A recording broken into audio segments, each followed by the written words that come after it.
Promises delivered.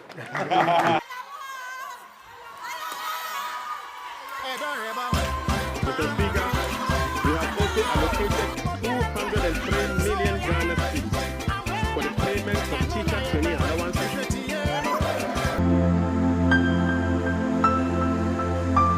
Abusia, for the past days, and His Excellency John Dramani Mahama ever can be say, E-Levy, betting tax now, costing no more be a cost for Emma on mining to mean Tumpono, or be making sure to be year for the honor. Now, pass and find the opposition government, NPP government, because this is not going to be happening until Yajuma because it's a no man will you feed the honor, Emma on manum puntunya de and coso, ne basa so His Excellency John Dramani Mahama ontimi mu omanu mani nyeye se sia mi kase se sia mi kase His Excellency E-Levy afiri hono wayi betting tax afiri hono enoma bia ema oman ne tuk etikwa akire no His Excellency afiri hono and because of that in amanfo jubilate they are jubilating social media no so a jubilation e koso nkwan yen hwe bi na emra se sia na mfa de aka no ntoto aso.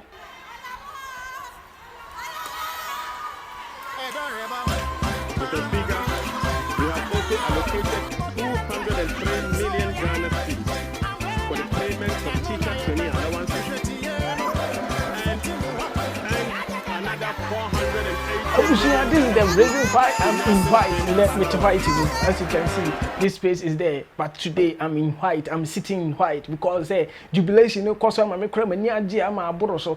Didn't dear mammy casa. I dear via Kosubian, you have to get an eyewitness. As you see, I make us say, maybe an eyewitness of whatever is going on. You see, I make us say, me eyewitness of whatever is going on. Indeed, because of that, in me share that send 1,000 Ghana if say you live and I say ebetiana enti now show me send this cano me send this cano see different lives so na me hwe say ebetiana enti no this is my your friend is saying message minyaye or say payment made 1,000 Ghana to dinin de memo payment made 1,000 Ghana to current balance misika ento menka available balance misika menka reference nipa ni din no so menka and no transaction ID and mo see fee charges 7 cedis 50 pesos 1,000 Ghana na me send you know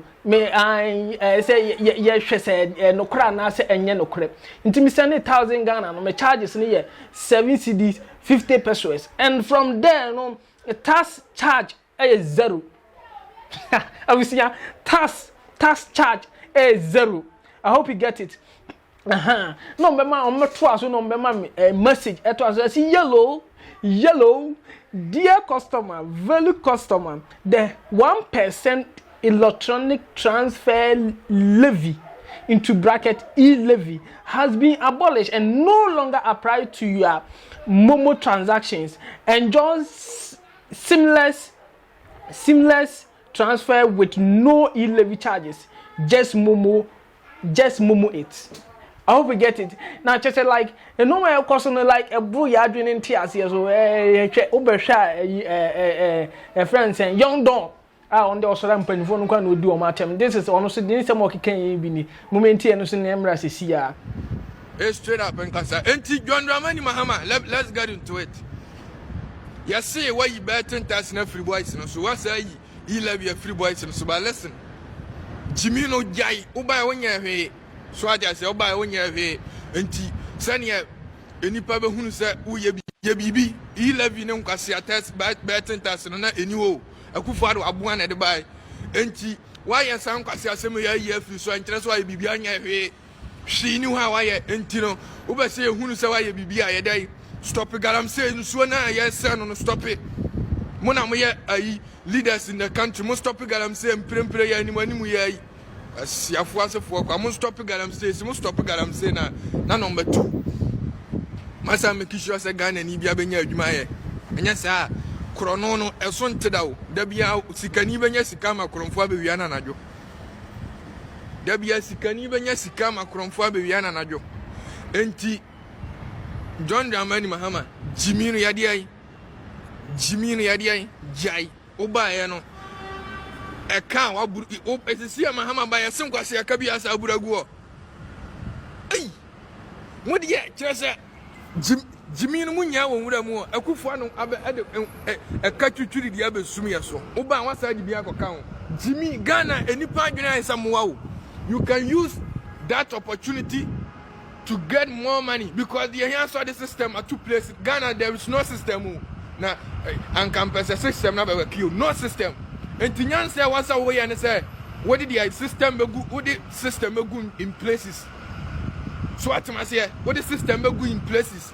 The system now go in places, you know. This is unbelievable. This is some of in summer your friends say young don or kekan ye na ebi no or kekan sim bebre on the osora on the attempt di me dey chale say okoso ani na no didi atem and mostly or can be for galamsey who say say be ya his excellency John Dramani Mahama aha yes galamsey na ekoso na say yensuo no yesre wa na wa ye bibia ye den afa ho amaye esan say Oman no say ya nyina na etimu bi na afe so nsuo no se dry na se nsuo ne se na nya bi num a ewuo na ebewu esan se wuntim nya bibi a obaye den obeyi nsuo afiri mu na yeye ade bi a yeye na wasase isu nsuo ka ho ye kwaye bai ye bre nyina onya bre pe wote ofa akokora no na onya hwe no kora na nsu kombede wa ma onu nsuo I hope you get it nti yesra nsuo na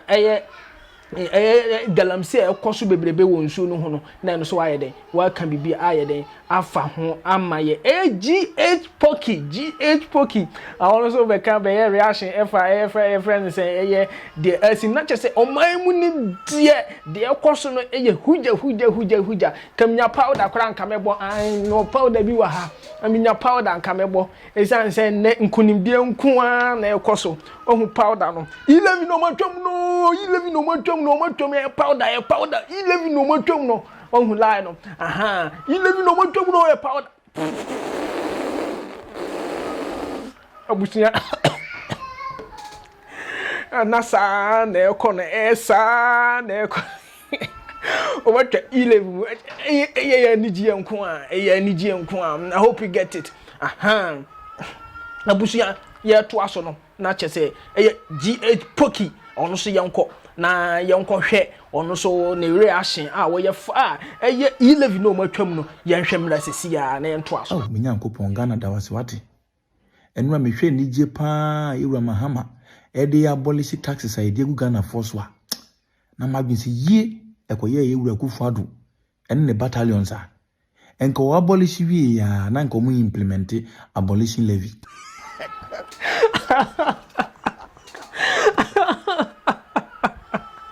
This is unbelievable. Not just a dear cousin, and na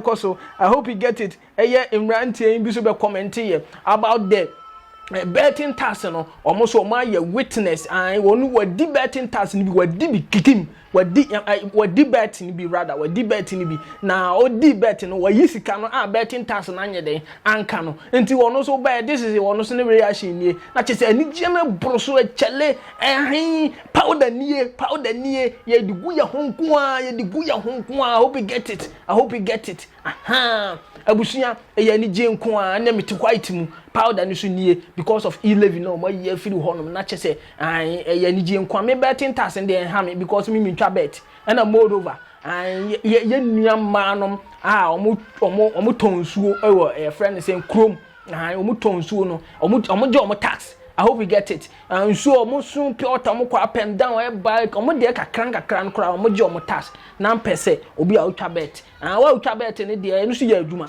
nti so omo tewa normal ba me sedao aha yende omo tewa normal nti na de honum nti honum de mi ntwa bet ni bi na chese eno so yenko hwe e friend say imrante no mo abontin bet no mo twa na awadi bet no mante o mo tase no yenko na yenkoti ono so na no asem emra 1% E-Levy no any betting tax no mahama ene wate afi so medibi midi and mi ya anteme it is a movie say mahama ya dia ene mo pre no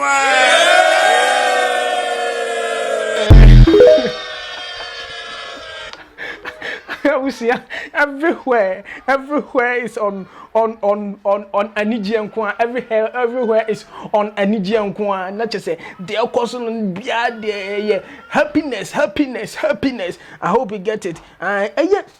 Unia your friend is saying Sabranti Crammer and Refini Trini Jonas also them penfon no dio matema dear and not just also but children doing our betting tax and also any E-Levy no my year free horn no could I want to my no could I no chest who say yeah on the near J and Nigeria course because also friend is saying enya share or be share busuya we chile or be say niska ba ne nase for one better no nti e ba sa na so ne de no edi no nti e ba sa na ni Japan gidigidi panti powder na powder na wo ba bia wo bia powder na ba bia wo bia ezu ezu wo ba bia powder na ezu powder na tutugu ho ye che say ya dinkunim powder na ezu powder na ezu zu na yanto aso no na che say abusuya yanko na enko tie Twini Jonas de wono so okafa E-Levy na His Excellency John Dramani Mahama firi honom na the way John Mahama twa E-Levy mi anya me na me kan ko bi akura nti yo but watwam wa ya de very vision mampanyini nenim se ekuro bi ewi ase bia no yenye hiani taxes sikani awo companies awo sika cash flow obetimi agina fa akwato ka 20 ono ena ye gene taxes ni ye de akwakohwe ahiafo oba America the same thing Kevin ye onye adwuma ti dem oba na hwani untua tax ya ye skiafo ye skiafo ye twi BMW no ye na memi say me BMW we me tua $6,000 taxes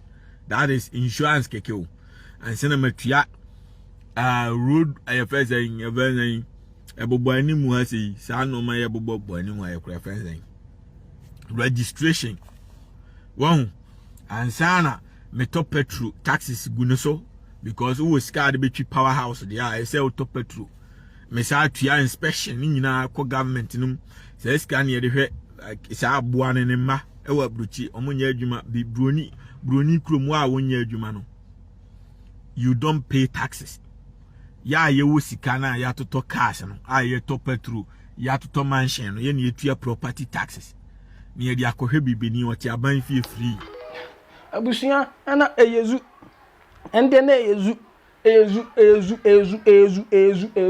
achese ba bia ya nijie ne Ghana is on white today eyezu Ghana is on white today and powder na eyezu ezu betting tax no matwam ezu powder na yeah what you say abusuya na chese yeah to aso no na obi hu say His Excellency John Dramani Mahama atima yesa no man nyina obi a say Donald Trump America mampanyini na ni agigidigidi say His Excellency watima yesa no man nyina na ukotie ne nsema wo kana minim omote ho no mo monitor Ghana de ekoso Ghana de ekoso bibia ekoso Ghana bia monitoring it and because of that your friend say Donald Trump na wababontin na wababa ma His Excellency wababa bona baso gidigidi pa na wababona baso na chese eyezu powder na ufa upia bontin na wo hwegu hu kwa eyezu powder no kwa I hope you get it His Excellency Donald Trump wababona baso nti yenko no so yenko tie na asemmra ye ba de wo ho no na ye de ato so I hope you get it. I want to take a moment to appreciate President Mahama of Ghana for his leadership and dedication to the country's progress. Under his guidance, Ghana has seen remarkable growth. I admire his vision and efforts to strengthen Ghana's position on the global stage. A true leader, this is artificial intelligence, AI, is just and content, and advertisement doesn't support violence. Follow my TikTok account for more videos. Donald Trump, I want to thank Graham for his incredible football insights. His tips have helped many people make better decisions and achieve their goals. His knowledge of the game is unmatched, and he's truly making a difference in people's lives. Keep up the great work, Graham. Search for Super Grams on Telegram and get his predictions from his channel. You can also tap the link in my bio to join. Don't panic if the link doesn't open. You'll see 3 dots at the top right corner. Tap and click Open in Browser to join. Enjoy. Note. Wow.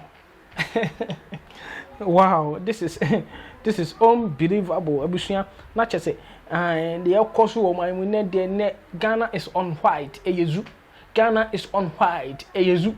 Ghana ye fufu eyezu. Not just say His Excellency John Dramani Mahama. A Jumana no boni gidi. Na sini osi boy Jumani dem gidi say NPP o meko position for be 959,000 years. 959,000 years and sana NPP and cry adwen ho say ye beto aba ma o na say ye nto aba ma no na che say ezu nko na eko ezu de eko die NPP ombetima tena opposition ache ye pam de eko no ebe ya anka ye mpanimfo no omonsanya reorganize of voting na yensan 20 ya NPP bi na esanse omadi oman no omadi abro ye papa na chese de eko so nyina no eye kwan bi so na omofa na omde awie sika firi moburo hunfo ho omo ni bie ye hiafo ya ye tiase he ya omo tiase omo nya bibia omo se omo sabe koma no krede no omo fa kwati kwan bi so asna ji omo sika na omo de akoye de o se omo ye biara anya hwe no ka mo na mo ye mpanifo anka mo beboa sa hiafo ye omo down to a certain level we be pede omo no omo so abatima ye den ama omo nsa koma no abiribia na enso enye MPP government enye Nana Akufo-Addo ne ono die kwan bia so a obeye na adwen se obe wia osika moburuhufo obe wia omusika no die obefa sa kwan no so na why dey wa wia omusika na look at this nka by this time nka o no bi kan ye no nka oyi E-Levy tax free honmi na nka abolishing E-Levy tax na nka osande implementation fufure ba ye tax for abolishing Ay, abusia na chese ena atadwe ena ya tidenne. Yes, sorry so no. Yes, also na ezu. Abusia Ghana is on white ezu. Powder ni nie. Na hwehwe gu ho ate. Na hwehwe gu ho. Hwehwe gu ho a osi ezu. Ai, hwehwe gu ho nyina na oka ezu na nyame ehira. Uhwe powder na egu hu nyina na oka eyezu na nyame ehira. Uhwe powder na egu hu nyina na oka eyezu na nyame ehira. Ebi essence E-Levy no. Omampanyine ayeden ayi afiri ho no. Say me send this scam I send 1,000 Ghana out to different accounts also. Omante na chese eye no kre se eye be eye friend say E-Levy no eye omampanyini amoma ayi afiri ho no. Betting tax no eye no kre se omampanyini amoma twam. Pra noma bi wo honom a omampanyini aye amaso aye de atete aba from de ekoso wo man mu a emmoa ma oman no tumpon a your friends and youth no aye or young guys and girls and ladies and boys and girls and women and grown grandmother, grandfather, grand sister, grand aunties omunyina de omompe no His Excellency wo twam nti eyezu ya so de so no na yede eyezu eye your friend say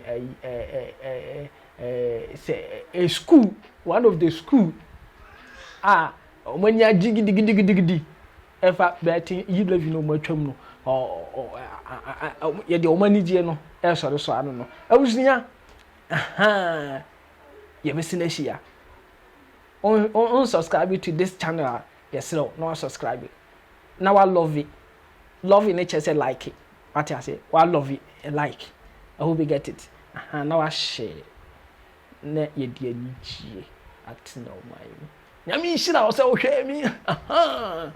Da fufro, ye busy shira. nyankopɔn ɛnka wo ho ɔdoma nkoma ɛnka wo ho baba.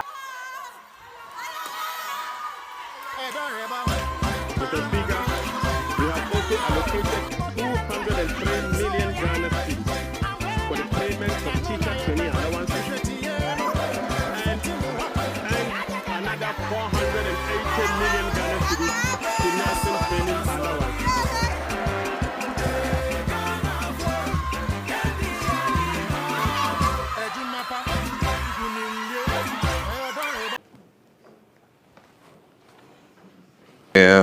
This is the electronic transfer levy repeal bill. That's the famous E-Levy bill. I'll proceed to sign it. Okay, I've just given assent to the repeal of the famous E-Levy bill.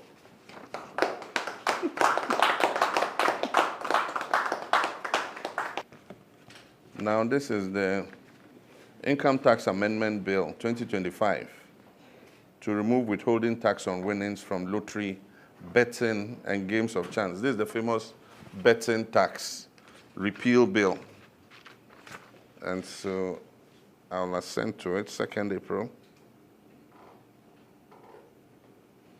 2025. So betting tax is gone.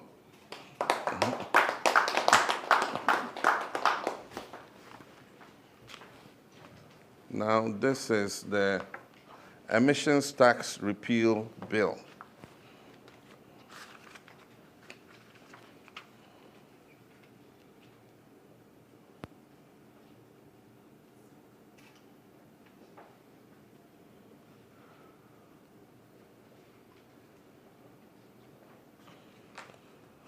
So, Emissions Levy Repeal Act 2025, emissions levy is gone.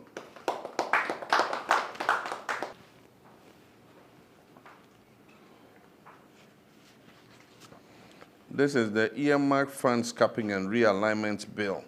This is the bill that caps the GET fund and national health insurance levy and moves those resources into the consolidated fund. We promise that we'll take the capping off, we'll uncap them. And so this bill uncaps the GET fund and the national health insurance levy.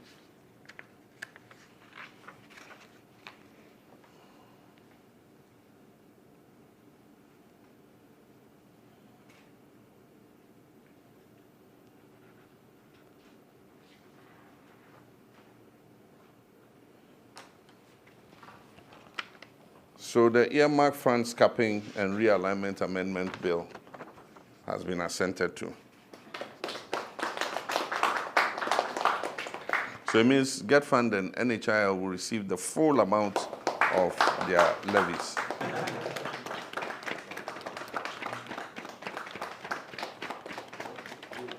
Promises delivered.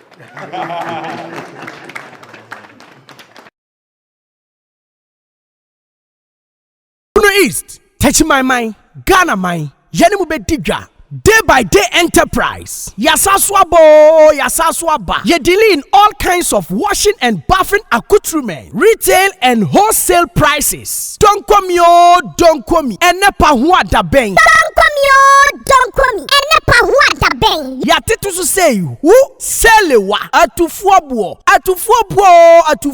Detergents no ye wano asorto small, medium and a big size. Duffy, Mosaic, Lavita, Cleansoft, Mada, Boom, So Clean. Detergents no yawa bucket mu de so ho. Biti say Cleansoft, Mada, Oro. Semina no so de abusu say tam. Semina biti say day by day so Chris, Della, Obolo Jumbo, Jama, Avel, Pella, Aqualis, Colors, Santex, Cleansoft, Mada, Nora, Kente, Dr. X, Athena, Flash, Oro, Easy, Saba no yawana kesiane nketwa, Kabalik Soap, Oli, Diva, Camel, Killer, Kedu, Luck, Cindy, Anna, Power Plus, Royal Leather, Medisoft, Meditwist, Jumbo Aqualis, Miss Paris, X-Men, Fresh Soap, Bella, Lifebuoy, Magico, Nakesiane Nketwa, Alata Semina, Imperial Leather, Maya, Blinko, sunlight and afei hello emano so sewa ko feature na wa wanya line no yas pad proper pad soft care pad next pad play me pad momo blessing pad you want different colors comfits and mati amukwa won so no comfort pad no and also ye will be ewa yaso ye disinfectant Dettol no so ye will mu assault to assault